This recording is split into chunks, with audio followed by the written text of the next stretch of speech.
I thought today would be the happiest day of my life. I was wrong. The morning started like every wedding morning should. Nervous energy, last-minute adjustments, my brother checking my tie for the third time.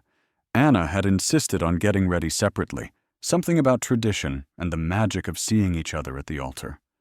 I'd smiled and agreed because that's what you do when you love someone. You give them what they want. I should have known better. The venue was perfect. 3 years of planning compressed into one afternoon. White roses everywhere because they were her favorite. A string quartet playing softly in the corner. 200 guests filing into their seats, whispering about how beautiful everything looked. My parents in the front row, my mother already dabbing at her eyes with a tissue. I stood at the altar and waited. I'd been standing there for 20 minutes already, greeting early arrivals, accepting congratulations, shaking hands with relatives I hadn't seen since my graduation. Everyone kept telling me how lucky I was, how beautiful Anna was, how perfect we were together. I'd believed them. The music changed. That was the cue. I straightened my jacket and felt my heart kick against my ribs. This was it. The moment we'd been building toward since I'd proposed on that beach in Santorini, the ring hidden in a seashell she'd picked up without knowing. The doors opened, Anna walked in, and she was stunning. The dress we'd chosen together, ivory lace with a long train, caught the light from the stained glass windows. Her dark hair was swept up, a few loose curls framing her face. She held a bouquet of white roses and baby's breath. But she wasn't looking at me.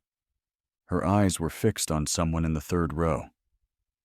I followed her gaze without meaning to, some instinct pulling my attention there. James. My best friend since college. The guy who'd introduced us at that party 5 years ago. The guy who'd helped me pick out the engagement ring. The guy who was currently staring at Anna like she was the only person in the room. I told myself I was imagining things. Anna reached the altar. She stood beside me, and I could smell her perfume. Jasmine and vanilla. The same scent she'd worn on our first date. I reached for her hand. It was cold. The officiant began speaking, his voice warm and practiced. We'd met with him 3 times to plan this ceremony. Anna had specific ideas about the vows, about the readings, about everything. I'd gone along with it all because seeing her happy made me happy. "Dearly beloved," the officiant said, "we are gathered here today." Anna's hand slipped from mine. "I'm sorry," she said. The words were quiet, almost a whisper, but in the silence of the ceremony they carried like a gunshot. The officiant stopped mid-sentence. 200 people held their breath. "Anna?" I said. She took a step back. The bouquet trembled in her hands. "I can't do this." Time did something strange then, stretched out and compressed simultaneously. I was aware of everything. My mother's gasp, my father half rising from his seat, the photographer still clicking away because no one had told him to stop, but none of it felt real. "What do you mean?" I asked. My voice sounded calm. That surprised me. Anna's eyes filled with tears. "I'm in love with someone else." The church was absolutely silent now. Even the photographer had stopped. "Who?" I asked, though I already knew. She turned and looked directly at James. "I'm sorry, Mark. I'm so sorry. But I can't marry you when my heart belongs to him." I remember thinking how bizarre it was that she'd chosen this moment. Not last week, not yesterday, not even this morning. But now, in front of everyone we knew, with my grandmother watching from the front row and her own father standing beside her in his rented tuxedo, James stood up. He actually stood up. His face was pale, his eyes wide, and for a second I thought he might deny it. Might tell her she was crazy, that this was some kind of breakdown, that of course she should marry me. He didn't. "Anna," he said, and his voice cracked.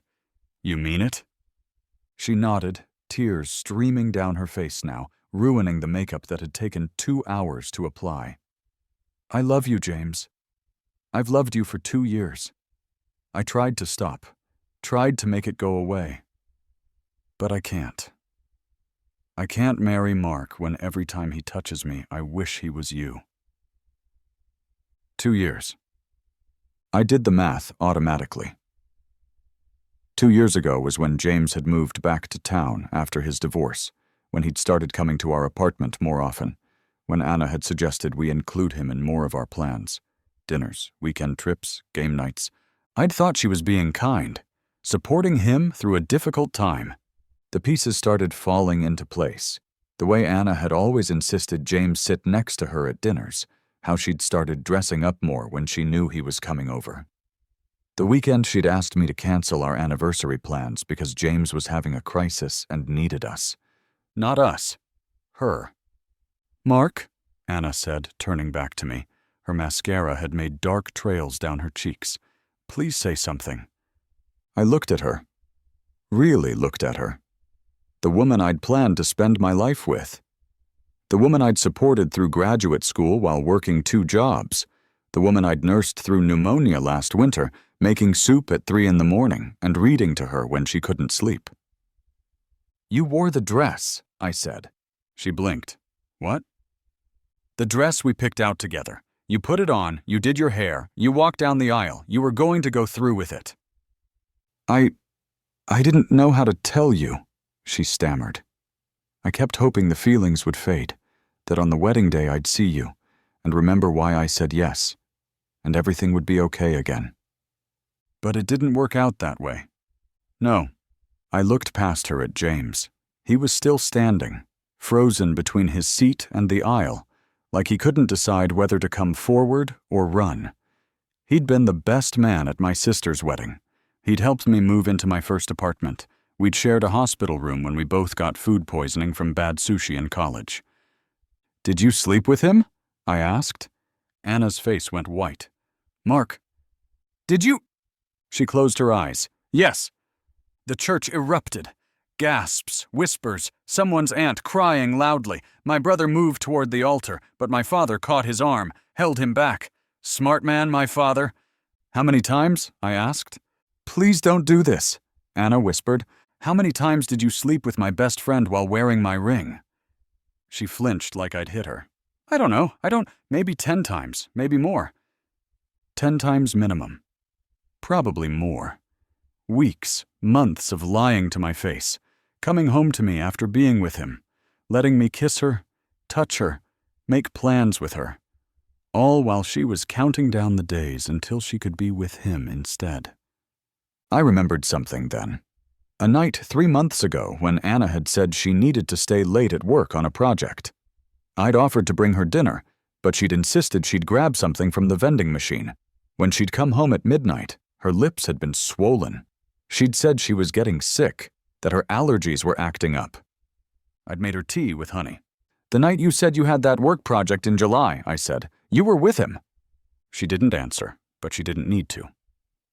And the weekend you went to visit your college roommate in Boston. Mark, please. Were you even in Boston? Her silence was answer enough. Another memory surfaced. My birthday last year. Anna had bought me an expensive watch, too expensive for our budget. I'd asked her about it, and she'd said she'd been saving up. But I managed our finances. I knew exactly how much we had in savings.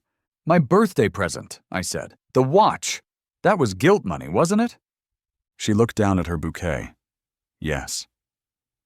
You'd just started sleeping with him. You felt bad. So you bought me something expensive to make yourself feel better. It wasn't like that, she protested weakly. Yes, I said. It was exactly like that. I turned to James. Anything you want to say? He looked like he might throw up. I never meant for this to happen, man. We tried to stop. We really tried. You tried to stop fucking my fiancé, I said. The words came out flat, emotionless. How noble of you. I love her, he said, and there was something desperate in his voice. I know you won't believe me, but I do. I love her more than anything. More than 15 years of friendship? He flinched. More than the fact that I was there when your father died? That I let you stay in my apartment for 3 months when you couldn't afford rent? That I loaned you $5,000 last year to help with your legal fees? Mark, did you pay me back with that money, James? Or did you spend it taking my fiancée out to nice hotels? His face told me everything I needed to know. Then you can have her, I said. I reached into my pocket and pulled out my phone. My hands were steady. That surprised me too. I pulled up my bank app, navigated to our joint account, the one we'd set up for the wedding expenses, and transferred every penny back to my personal account. $73,000. 3 years of saving. Anna watched me do it. What are you doing? This venue is paid for, I said, still looking at my phone. The photographer, the caterer, the flowers, the band, all paid in full, non-refundable, from my accounts. I looked up at her. Enjoy your party. I walked down the aisle. Not quickly, not slowly. Just walked. Past my parents, past Anna's father, who looked like he'd aged 10 years in 5 minutes, past James, who reached out as if to stop me, but didn't quite dare to touch me. My brother fell into step beside me at the door. Mark, I'm fine, I said. Like hell you are. I'm fine, I repeated, and somehow I believed it. We made it to my car before the world started spinning. I leaned against the driver's side door and closed my eyes. The sun was warm on my face. Birds were singing somewhere. Normal things, continuing as if the last hour hadn't just imploded my entire future. Want me to go back in there and break his nose? My brother asked. No? You sure? Because I really want to break his nose. I'm sure. He was quiet for a moment. What do you need? My apartment key. She has the only other copy. I'll call a locksmith. Thanks. My brother pulled out his phone. While he made the call, I stood there and thought about all the things I wouldn't have to do now. Wouldn't have to pretend to like Anna's mother's cooking. Wouldn't have to attend her endless work functions. Wouldn't have to compromise on where we lived, what car we bought, how many kids we'd have. Wouldn't have to spend the rest of my life with someone who'd rather be with someone else. The thought should have hurt more than it did. The next 3 hours were strange. My brother drove me home. My sister showed up with my parents. My mother cried and apologized like she'd somehow failed me, which made no sense, but I hugged her anyway. My father just gripped my shoulder and told me I'd handled it with more grace than he would have. I changed out of my tuxedo and into jeans and a t-shirt. The locksmith came and changed all the locks, front door, back door, the mailbox. When he asked if there was a reason for the urgency, my brother said we'd had a break-in. The man nodded and worked faster. My sister went through the apartment, methodically packing everything that belonged to Anna into boxes. Clothes, books, that ugly lamp her aunt had given us that I'd always hated. She didn't ask if I wanted to keep anything. She just packed it all up and stacked the boxes by the door. I'll drop these at her parents' house tomorrow, she said. Thank you. You don't have to thank me. I'm your sister. My phone started ringing around 7 that evening. Anna. I declined the call. She called again. And again. On the 4th call, I blocked her number. Then James called. I stared at his name on the screen for a long moment. Then I answered. Mark, he said immediately. Please, man, we need to talk. No, I said. I know you're angry. I'm not angry. You're not? No, I said, and realized it was true. I wasn't angry. I was something else. Something colder and more final. I'm done. What does that mean? It means you and Anna deserve each other. It means I hope you're very happy together. It means I never want to see either of you again. Mark, come on. We've been friends for 15 years. We were friends, I corrected. Past tense. Now we're nothing. I could hear him breathing on the other end of the line. This isn't how it was supposed to go. No? How was it supposed to go, James? Were you planning to tell me before or after the honeymoon? We weren't planning anything, he said. It just happened. Things don't just happen. People make choices. You made yours. Now I'm making mine. What choice is that? To forget you both exist, I said, and hung up. I blocked his number too. The next few weeks were mechanical. I went to work, came home, ate, Slept. Repeated. People tried to talk to me about it. Co-workers who'd heard through the grapevine, friends calling to check in. I gave them all the same answer. I was fine. No, I didn't want to talk about it. Yes, I was moving on. My boss called me into his office on the Friday after the wedding. He closed the door and gestured for me to sit.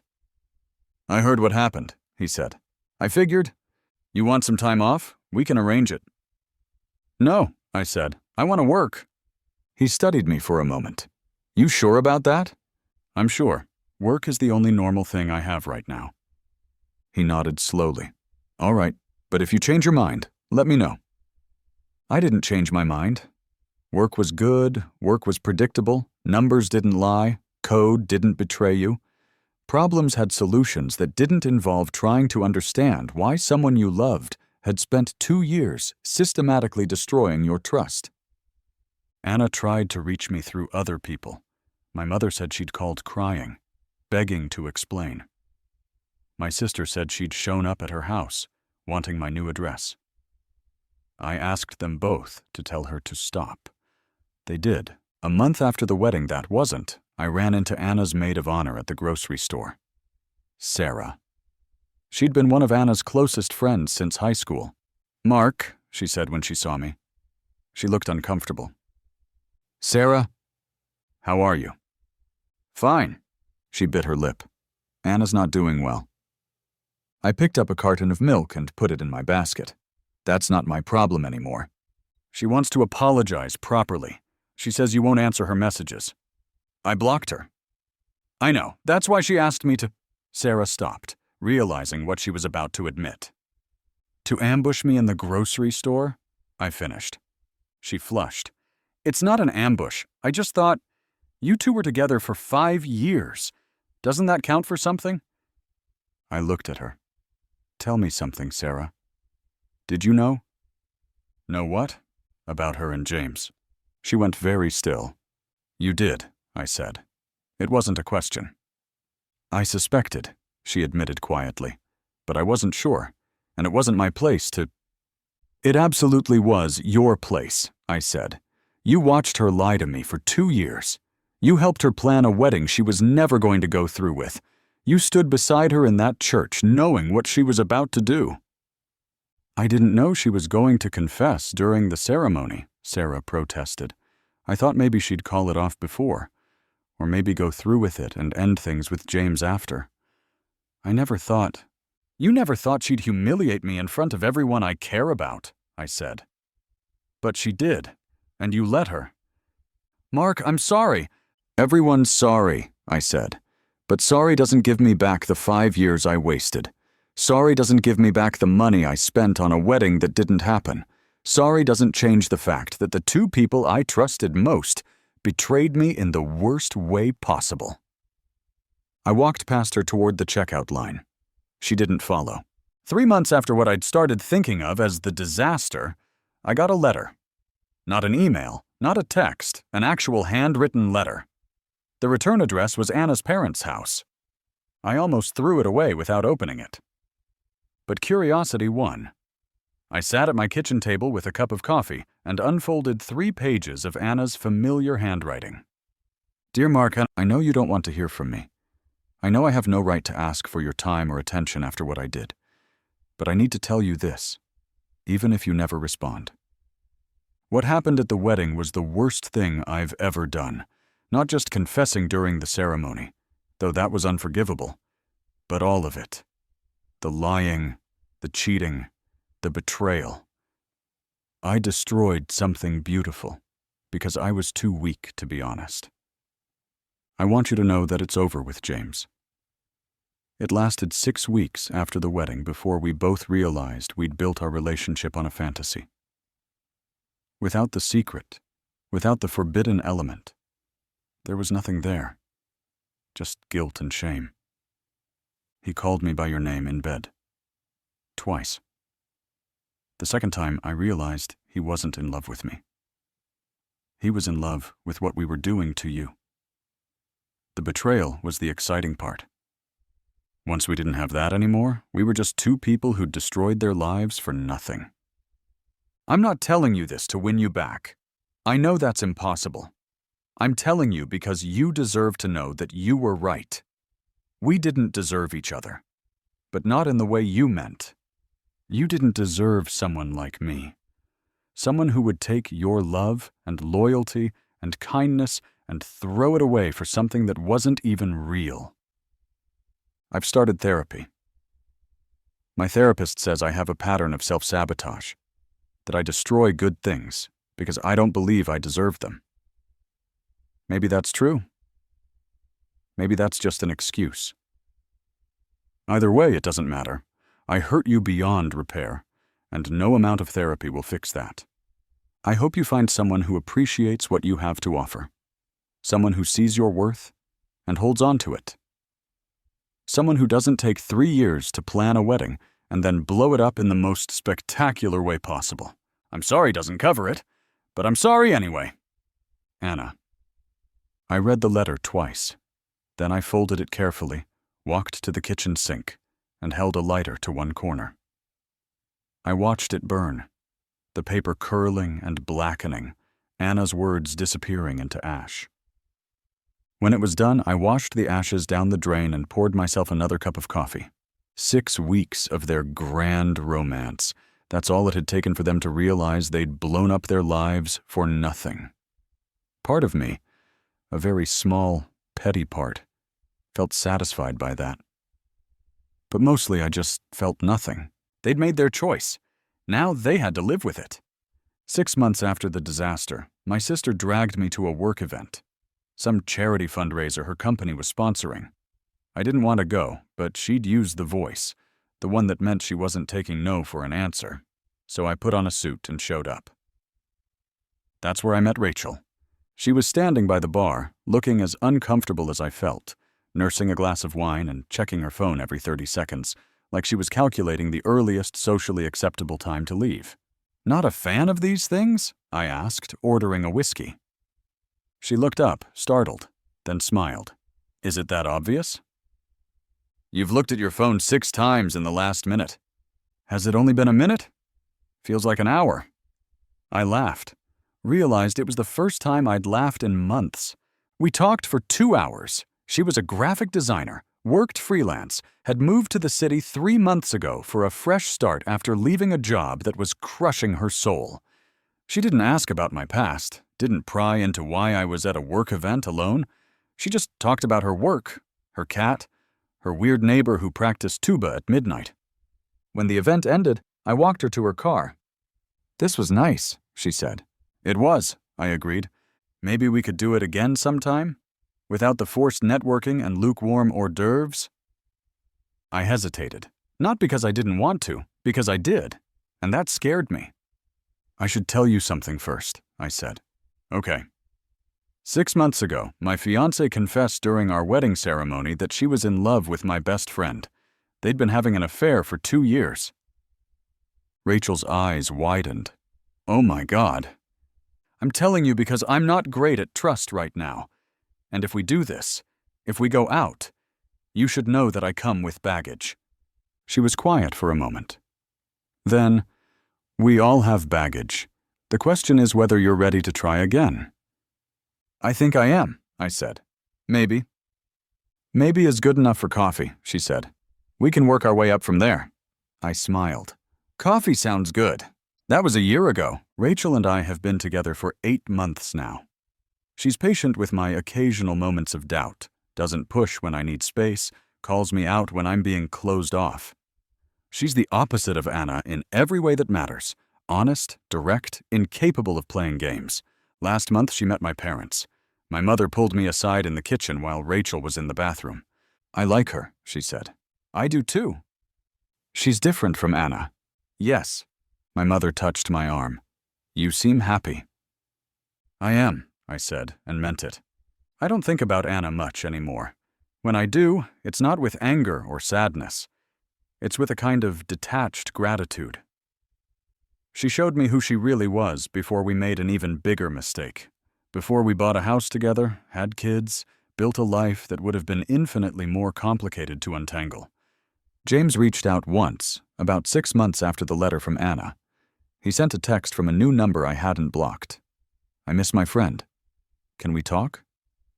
I stared at it for a long time, thought about all the years we'd been friends. The late-night conversations, the road trips, the stupid inside jokes that no one else understood. Then I thought about him standing up in that church. About the $5,000 he'd never paid back. About every time he'd looked at Anna when he thought I wasn't watching. I deleted the message without responding. Some doors, once closed, should stay closed. Last week, I ran into Anna's mother at the post office. She saw me and froze, clearly unsure whether to speak or pretend she hadn't noticed me. I made it easy for her. "Hello, Mrs. Chen."